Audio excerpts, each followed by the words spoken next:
गांव में आते रहते हैं, लेकिन इस तरह विशेष तौर से आना आज हुआ है।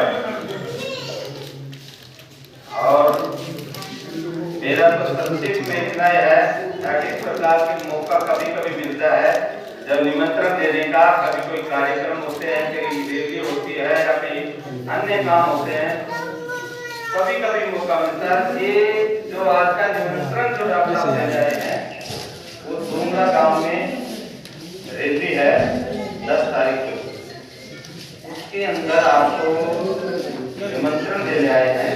और जब दूसरी विधानसभा में जब हमारी रैली होती है तो अपना दायित्व बढ़ता है, उससे ज्यादा मेहनत करना, घूमना, ताकि बाकी को लगे कि हमारे जो काम करें उसका परिणाम।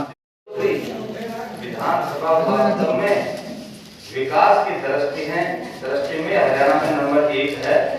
तो निमित्त आप मेरे अगर ज्यादा जाए तो आप बदल क्योंकि बस मेरी दृष्टि आपके प्रति आते हैं। धन्यवाद।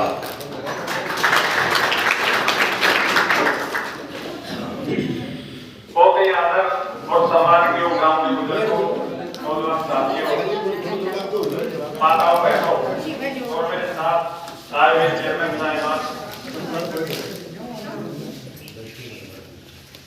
काफी दिन बाद में हम यहाँ भोपाल में मिले हैं, क्योंकि ये जो दूसरा कार्यकाल था इसमें शुरू के 2.5 साल को 2-2.5 साल को कोरोना में चले गए।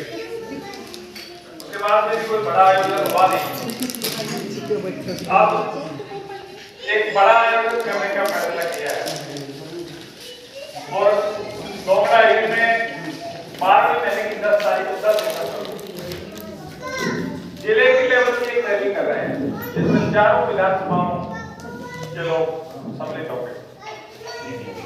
और जिले की जब रैली आप और हम कर रहे हैं, नंदपुरी हल्के की तरफ से कर रहे हैं, तो हाजिरी की दृष्टि से भी सबसे ज्यादा उम्मीद भी हमारे हल्के से है और हमें सबसे ज्यादा ले जाना भी चाहिए।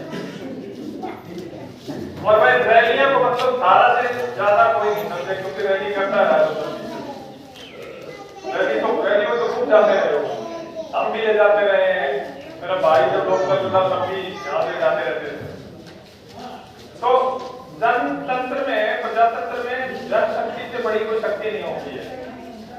और प्रजातंत्र में, राजनीति में रैली का अपना महत्व है, उसका कई तरह के संकेत रैलियों से मिलते हैं। तो मैं सिर्फ आज आपसे यही अपील करने आया हूँ कि आप ज्यादा से ज्यादा संख्या में आओ। जहां तक काम की बात है, तो चौधरी साहब ने हमारी बात की तो ऑफिस सर्कल में इनको बढ़ा दिया, लेकिन काम की जहां तक बात है तो मैंने अपनी तरफ से कोई कसर नहीं छोड़ी। बाकी तो देखो सब कुछ तो कोई नहीं कर सकता। कोई आदमी कहे सब कुछ, कोई आदमी कोई ये दावा करे कि मैंने सब कुछ कर लिया, वो तो कोई भी नहीं कर सकता। लेकिन जितना मैंने बन पाया उसमें मैंने कभी नहीं छोड़ी। और हमारे इलाके की जो सबसे बड़ी समस्या थी, और मैं समझता हूँ जो इलाके की आर्थिक स्थिति से जुड़ी हुई थी, जो अर्थव्यवस्था से जुड़ी हुई थी, वो पानी थी। और पानी में 2014 में एमएलए बनते ही लगा था, इसके पीछे आज तक कुछ न कुछ करता रहता हूँ, सुधार कुछ होता रहता है। और आप से कोई छुपा हुआ नहीं है, आपको फर्क भी नजर आ रहा होगा पानी का। फसल भी होने लगी और भाई मेरे दिल में कोई फर्क होता नहीं है। सब अपना मन में केवल लिया बैठे और लोगों को भाई मैं तो हमेशा मतलब पड़ोसी भी समझता हूँ, भाईचारा भी समझता हूँ और विधानसभा क्षेत्र भी समझता हूँ। जब भी आपने मेरे को कोई आदेश दिया सामूहिक रूप से, व्यक्तिगत काम हो सकता नहीं हुए होंगे, लेकिन सामूहिक रूप से जब भी आप लोग किसी काम के लिए में गए, मैंने कभी मना नहीं किया। तो मेरा निवेदन है कि इस रैली में ज्यादा से ज्यादा संख्या में आप लोग पहुंचो, बस हम भेज देंगे भर के आप। और